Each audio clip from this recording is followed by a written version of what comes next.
उस काल, उस समय में जब भगवान कृष्ण अरिष्टनेमी भगवान का उपदेश सुनने के लिए जा रहे हैं, कहीं से घूमते हुए खेलते हुए गसुकमाल ने जब देखा है कृष्ण भगवान को सुंदर से कपड़ों में तैयार होते हुए, रोज के जो कपड़े पहनते तो उससे अलग तरह के हैं, तो उन्होंने पूछा कि आप कहाँ जा रहे हैं? जहाँ भी आप जा रहे हैं मैं भी जाऊँगा, यदि आपकी आज्ञा हो तो मैं आपके साथ चलूँ। कृष्ण बोले चलना है तो जल्दी से तैयार होके आ जाओ, मैं भगवान अरिष्टनेमी भगवान के दर्शन करने जा रहा हूँ, उनका प्रवचन सुनने जा रहा हूँ। ठीक है, तैयार होके आगे दोनों भाई एक ही ओहदे पर बैठकर जा रहे हैं। एक ही ओहदे पर बैठकर जा रहे हैं। रास्ते में द्वारिका नगरी के मध्य में राजमार्ग पर खेलती हुई सोमा कन्या को देखते हैं। उसके अद्वितीय रूप को देखकर कृष्ण भगवान के मन में आता है कि इस लड़की का विवाह अपने छोटे भाई गसुकमाल के साथ संपन्न करूंगा। इसलिए अपने आधिकारिक पुरुषों को बोला कि इस लड़की का पता लगा के इसको महलों में पहुंचाओ, कि जिससे कि गसुकमाल के साथ में इसका पानी ग्रहण संस्कार होगा। कृष्ण भगवान को नहीं याद कि ये साधु बनने जाएगा या साधु बनेगा, और ना ही अभी गसुकमाल को पता है कि वो साधु बनेगा। सोमा कन्या कहाँ पहुंचा दी गई? महलों में पहुंचा दी गई। महलों में जब उसको पिता ने उसको आज्ञा दी है और राजपुरुषों से सोमिल ब्राह्मण को मालूम हुआ कि सोम कृष्ण भगवान ने सोमा का हाथ मांगा है अपने छोटे भाई से, प्रसन्न हो गया और राजपुरुषों के साथ में उसको महलों में रहने के लिए, वहाँ के अनुरूप कलाएं सीखने के लिए रखा गया।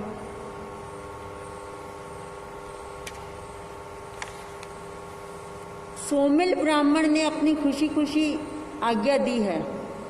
उसको ये मालूम पड़ गया कि गसुकमाल के साथ में मेरी बेटी की शादी होनी है।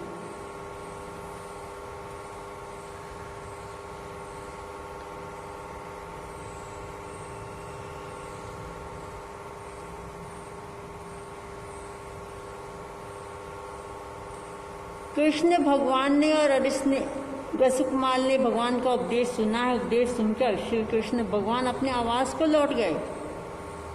ये नहीं कि गसुकमाल को साथ लाया हूं तो वो भी साथ जाएगा, नहीं। कृष्ण भगवान चले गए हैं और उनके साथ में उनके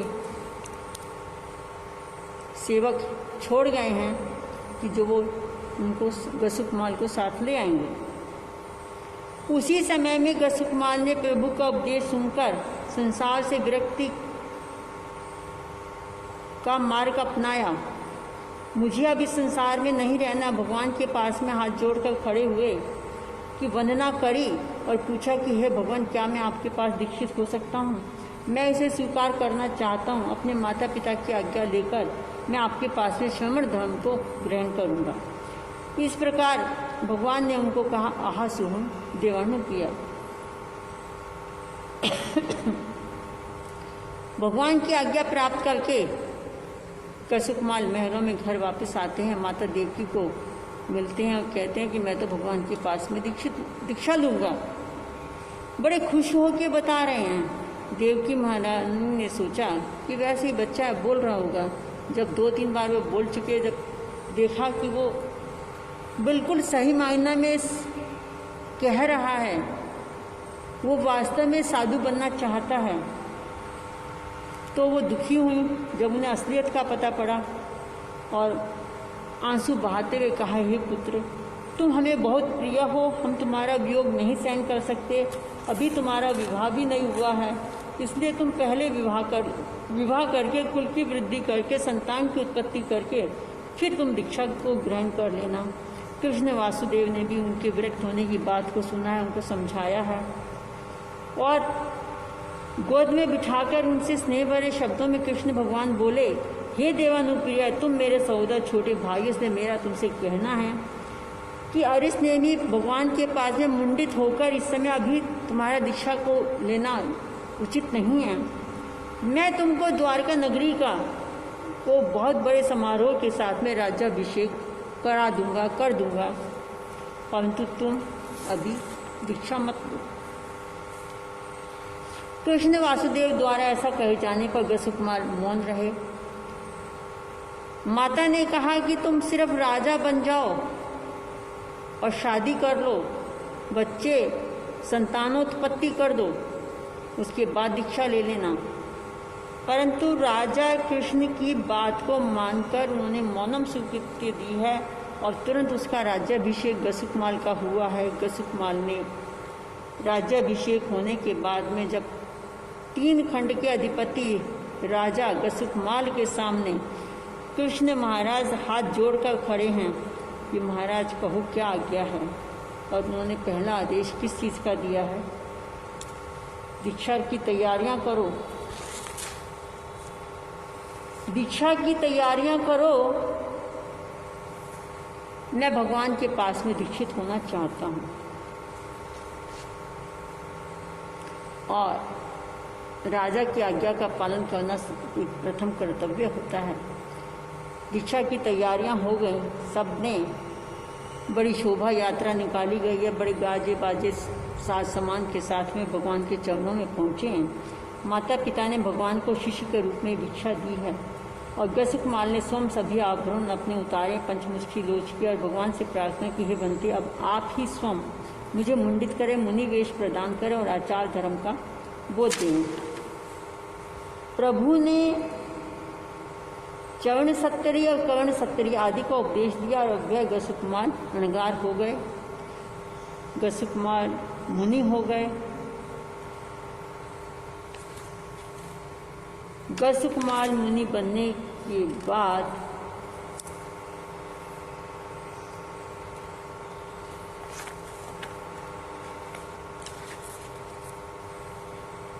जिस दिन वह दीक्षित हुए हैं उसी दिन के पिछले भाग में तीसरे पहर में दोपहर में सुबह दीक्षा हुई है, 2-4 घंटे बाद में 4 घंटे मान लीजिए, 4 घंटे बाद ही भगवान के चरणों में हाथ जोड़कर वंदन करके खड़े हुए कि मैं इस नगरी के जो सबसे बड़ा महाकाल शमशान है वहाँ जाकर एक दिन की भिक्षु परिमा को ग्रहण करना चाहता हूँ। वह भगवान की आज्ञा को प्राप्त करके अपने निवास स्थान से बाहर निकले और महाकाल शमशान की ओर चल दिए। महाकाल शमशान भूमि में आकर उन्होंने अपनी उचित जगह को ढूंढा है, देखा है, प्रक्षालना की है और प्रक्षालना करके और वहाँ पर दोनों हाथ नीचे करके ध्यान की मुद्रा में खड़े हो गए और एक रात्रि की महाप्रतिमा को अंगीकार किया है। और उधर से सोमिल ब्राह्मण उसी शाम को सोमिल ब्राह्मण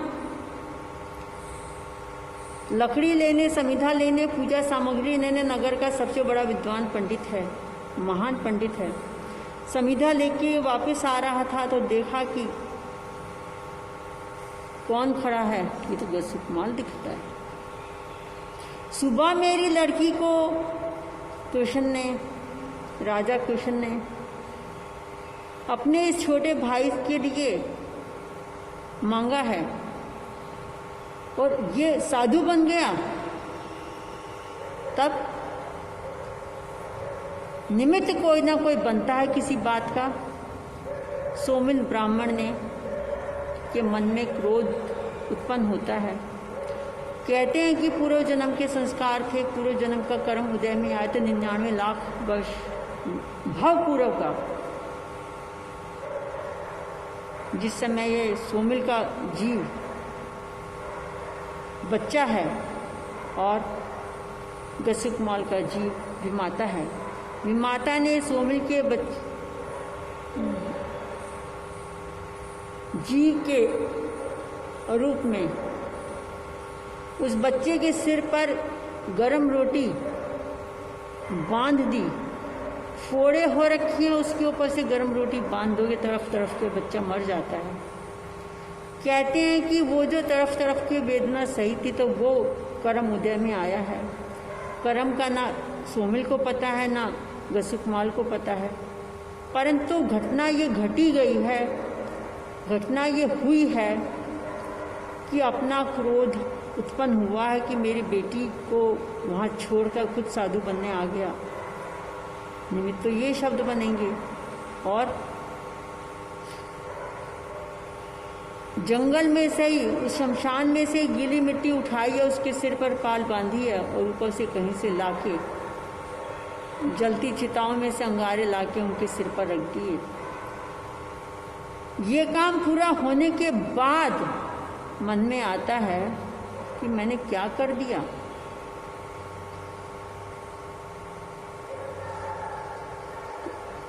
जब हम गलत काम करते हैं तब नहीं मन में आता, जब हम उस क्रिया को कर चुकते हैं तब मन में आता है कि ये गलत काम मुझसे कैसे हो गया। और वो घर की तरफ भागता है, घर की तरफ जाता है कि सुबह जब कृष्ण महाराज अपने छोटे भाई का दर्शन करने पहुंचेंगे और भगवान उन्हें उनकी सारी बातें बता देंगे तब क्या होगा। कृष्ण मुझे जिंदा नहीं छोड़ेंगे, मुझे इस शहर को छोड़ के रातों रात बाहर जाना है। तेजी से चल के घर पहुँचते हैं, घर जाके पत्नी को भी परिवार को भी कुछ नहीं बताया है और रातों रात घर से बाहर निकल के कि मैं सुबह होने से पहले ही इस शहर को छोड़ जाऊं, परंतु वो ऐसा होता नहीं है। इधर से कृष्ण महाराज भी सुबह सुबह वंदन करने अपने भाई के दर्शन करने पहुंचते हैं, अपने भाई को ढूंढते हैं। कृष्ण अरिष्णेमी भगवान बोले, कृष्ण तुम किसको ढूंढ रहे हो? अपने भाई को।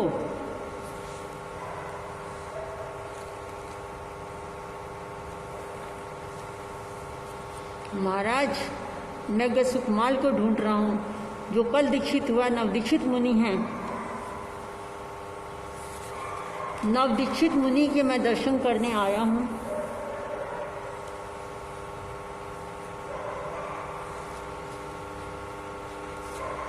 भगवान बोले, वो तो अपनी करनी को, अपनी सिद्धि गति को, उसने अपने गंतव्य को प्राप्त कर लिया है। उसने अपने गंतव्य को एक ही दिन में प्राप्त कर लिया, 24 घंटे भी अभी पूरे नहीं हुए हैं। कृष्ण पूछते हैं कि ऐसा कौन व्यक्ति है कि जिसने वो इतनी जल्दी कैसे सिद्ध बुद्ध और मुक्त हो गए। उन्होंने महाकाल शमशान में जाने से लेकर तक की सारी बात बताई है और ये नहीं बताया कि किसने ऐसा किया है।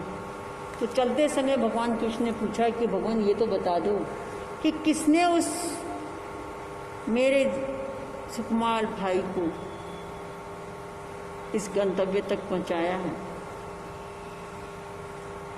भगवान ने कहा कि जो भी व्यक्ति तेरे रास्ते में आके तेरे को देखते भय से ग्रस्त होकर उसका आयुष्य कर्म पूरा होगा और वो तुझे देखते मृत्यु को प्राप्त होगा और उसे देख के तुम समझ लेना कि यही तेरे भाई का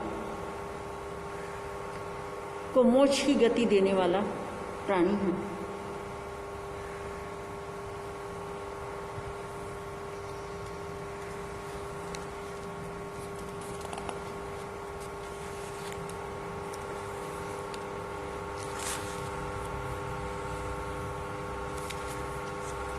कृष्ण भगवान वापसी हुए हैं, भगवान को वंदन किया, वंदन करने के बाद वापसी होते हैं कि मैं मुख्य राजमार्ग से किस मुंह को लेके जाऊंगा। मुझे बहुत दुख है, मुझे परेशानी है कि मेरा भाई काल कवलित हो गया है और मैं मुख्य राजमार्ग से नहीं जाऊंगा, मैं गलियों के रास्ते जाऊंगा। और इधर सुमिल ब्राह्मण भी सोच रहा है कि भगवान तो, राजा तो मुख्य मार्ग से जाएगा, मैं गलियों के रास्ते जल्दी पहुंच जाऊंगा, इस नगर को, इस शहर को जितनी जल्दी हो सके मैं छोड़ दूं। और एक समय, एक मोड़, एक चौराहा ऐसा आता है कि जहां कृष्ण का और सोमिल ब्राह्मण का आमना सामना होता है। सोमिल की आंखें कृष्ण महाराज से मिलती हैं। उनके मुख के ऊपर जब उसकी आंखें पहुंचती है, तुरंत भयग्रस्त हो जाता है और भयग्रस्त होकर वहीं आयुष्य कर्म पूरा होता है, धराम से जमीन पर गिर जाता है और मृत्यु को प्राप्त हो जाता है। मृत्यु को प्राप्त होने पर कृष्ण महाराज ने जब ये देखा है, तुरंत समझ जाते हैं कि भगवान ने बताया था कि जो भी व्यक्ति मुझे देखकर मृत्यु को प्राप्त होगा उसी ने ही गसुकमाल को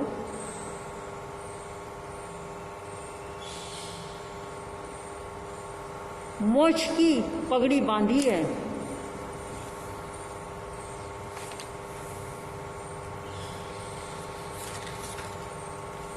कृष्ण ने वहां से उसका शरीर उठवाया है, नगर के बाहर फिंकवा दिया जहां उसका शरीर गिरा था। उसकी प्रक्षालना कराई है, पानी को धुलवाया है और पूजा पाठ कराई है और अपने राजप्रसाद में पहुंचे और अपने कामों में लग गए। इसी प्रकार से श्रमण भगवान महावीर स्वामी ने अंतर्गत दर्शांक शास्त्र के तीसरे वर्ग के 8वें अध्ययन के जो भाव कहे थे, जम्बू स्वामी पूछ रहे हैं, सुधर्मा स्वामी बता रहे हैं। अब 9वें अध्ययन में उन्होंने क्या बताया है कि अरिष्टनेमी भगवान फिर से विहार करते हुए वहां पर पहुंचे हैं। द्वारिका नगरी में बलदेव नाम के राजा थे, उनकी धावणी नाम की रानी थी। वे अत्यंत सुकुमाल थी, सुंदर थी, गुण संपन्न थी। एक समय सुकोमल शैया पर सोई हुई धावणी देवी ने रात को सिंह का स्वप्न देखा है, जिसके फलस्वरूप समय पूरा होने पर पुत्र का जन्म हुआ। उसका नाम रखा गया सुमुख। युवा होने पर 50 कन्याओं के साथ उसका पानी ग्रहण संस्कार और विवाह में 50-50 करोड़ सोनैया आदि का प्रीतिदान प्राप्त हुआ है। और भगवान के पधारने पर उनका धर्मोपदेश सुनकर सुमुख कुमार उनके पास दीक्षित हो गया। दीक्षित होकर 14 पूर्व का ज्ञान पढ़ा है। 20 वर्ष तक श्रमण दीक्षा पाली है। अंत में गौतम स्वामी की तरह, गौतम कुमार की तरह संथारा करके शत्रुंजय पर्वत पर जाकर सिद्ध बुद्ध और मुक्त हुए। इस प्रकार के तीसरे वर्ग के 9वें अध्ययन का वर्णन आपने सुना। और 10वें अध्ययन में दुर्मुख और 11वें में कूपधारक का भी वर्णन इसी प्रकार है।